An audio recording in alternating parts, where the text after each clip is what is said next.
몸을 구성하는 모든 세포는 심장으로부터 신선한 혈액을 공급받습니다. 이때 24시간이라는 심장도 신선한 혈액을 필요로 합니다. 심장에게 신선한 혈액을 공급하는 것은 바로 심장 자신으로 대동맥에서 분지된 관상동맥이라는 혈관을 통해 스스로 뿜어낸 혈액을 다시 공급받습니다. 관상동맥이라는 이름이 붙여진 이유는 여러 갈래로 나뉘어 심장을 감싸며 혈액을 공급하는 모습이 마치 머리에 쓰는 관의 형상과 같기 때문입니다. 만약 관상동맥이 모종의 이유로 막혀 심장으로의 혈액 공급이 중단된다면 어떤 일이 일어날까요? 심장은 24시간 365일 잠시도 쉬지 않고 일을 해야 하므로 신선한 산소와 영양분을 필요로 합니다. 만약 관상동맥이 막혀 신선한 혈액이 공급되지 않는다면 심장의 세포는 수분 내의 허열 상태에 빠지게 되고 심한 경우 괴사가 일어나며 심장마비가 진행될 수도 있습니다. 관상동맥의 좁아짐으로 촉발된 심장의 허열은 협심증, 심근경색, 부정맥, 심장마비와 같은 여러 심장질환의 원인이 될 수 있습니다. 관상동맥이 막혀 심장의 허열 상태에 빠져 유발되는 질병을 일컬어 허열성 심장질환이라 하고 영어로는 Ischemic Heart Disease, 약자로 IHD라 합니다. 허열성 심장질환은 질병의 진행 양상에 따라 여러 가지로 구분할 수 있는데요. 먼저 관상동맥을 막고 있는 죽상경화반의 파열 유무에 따라 안정형 협심증과 급성 관상동맥 증후군으로 구분합니다. 안정형 협심증은 위급 상황은 아니며 운동이나 스트레스와 같이 심장이 산소를 필요로 하는 상황에서만 흉통과 같은 증상이 나타납니다. 이 경우 안정을 취하면 자연스럽게 증상도 완화됩니다.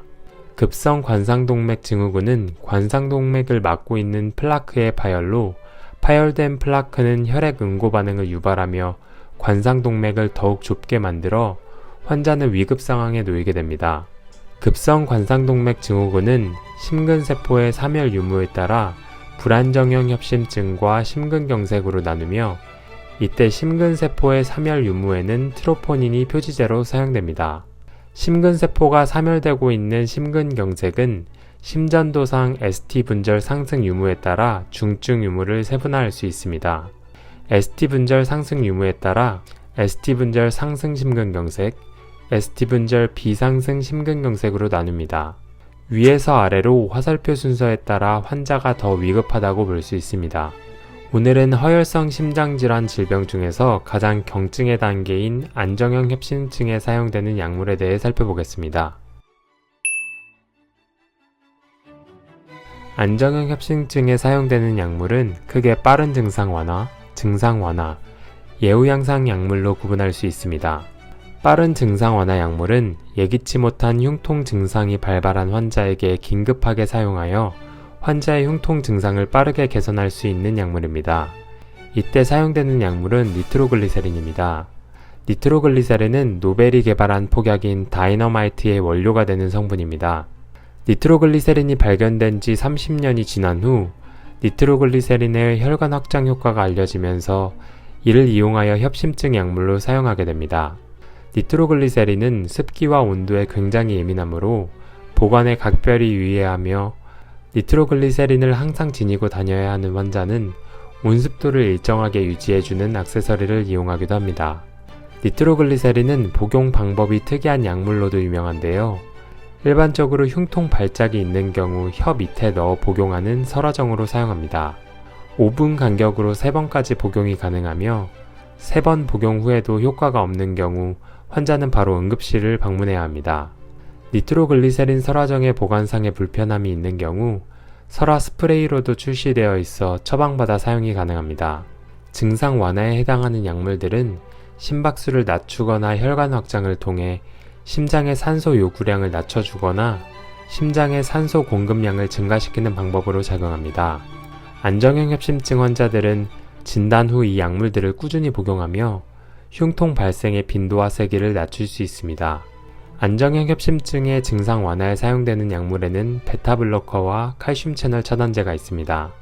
베타블로커는 심장의 박동수를 감소시켜 심장의 부하를 감소시키는 방법으로 작용합니다. 비소프로롤, 카베디롤과 같은 성분들이 주로 사용되며 무슨 올로 끝나는 어미를 공통으로 갖습니다. 협심증에 많이 사용되는 비소프로롤 성분의 콩코르정은 심장을 닮은 하트 모양을 하고 있습니다. 칼슘 채널 블로커는 혈관 확장 작용을 통해 심장으로 가는 산소 및 영양분의 공급을 늘리는 작용을 합니다. 주로 천식이나 COPD와 같은 베타블로커 금기인 환자가 베타블로커의 대안으로 사용할 수 있습니다. 논디하이드로피리딘 칼슘 채널 블로커인 베라파밀, 딜티아젬, 디하이드로피리딘 칼슘 채널 블로커인 암로디핀, 니페디핀 등이 사용됩니다. 많이 사용되는 암로디핀 성분의 노바스크정은 독특하게 각진 모양으로 유명합니다.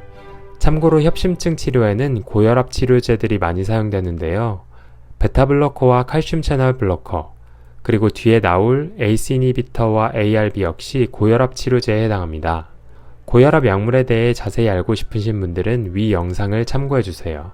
협심증에 사용되는 예후 향상 약물은 협심증의 원인이 되는 플라크를 안정화시켜 질병의 진행 속도를 늦추는 작용을 합니다. 예후 향상에는 ACE 이니비터 ARB, 스타틴, 아스피린이 사용됩니다. ACE 이니비터와 ARB는 죽상 경화반을 안정화시키는 작용을 합니다. ACE 이니비터와 ARB는 신장의 레닌, 안지오텐신, 알도스테론 시스템에 작용하여 혈압을 낮추는 효과로 고혈압 치료제로도 자주 사용됩니다. ACE 이니비터에는 에날라프릴, 라미프릴 등이 있고 ARB에는 로살탄, 발살탄 등이 있습니다. ACE 이니비터와 ARB의 자세한 작용 기전은 위 영상을 참고해주세요. 스타틴은 콜레스테롤을 감소시키는 작용으로 이상 지질 혈증 치료제로 많이 사용되는 제제입니다.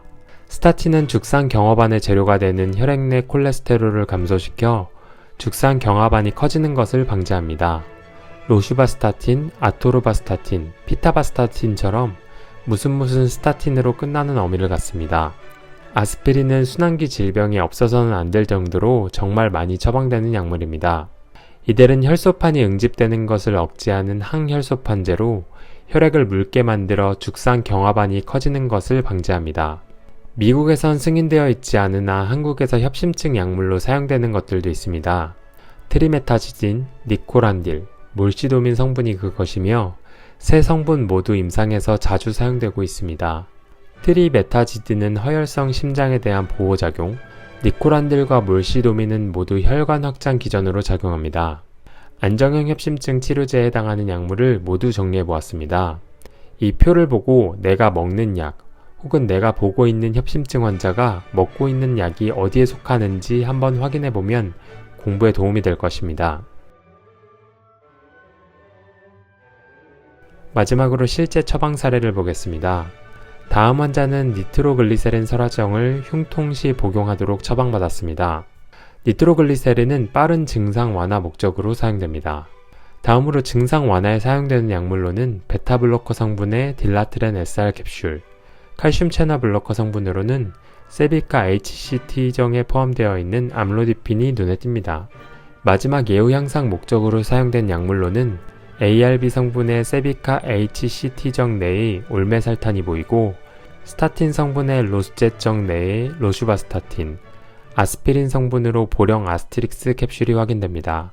협심증 환자 치료 약물의 기본 뼈대는 유사하지만 환자의 기저질환과 상태에 따라 환자마다 사용하는 약물이 조금씩 다를 수 있습니다. 오늘은 요청사항이 있었던 협심증 약물에 대해 알아보았습니다. 혹시 더 궁금하신 사항이나 공부하고 싶은 주제가 있으면 좋아요와 댓글 달아주세요. 다음 영상 제작 시 큰 힘이 됩니다. 이상으로 영상을 마칩니다. 감사합니다.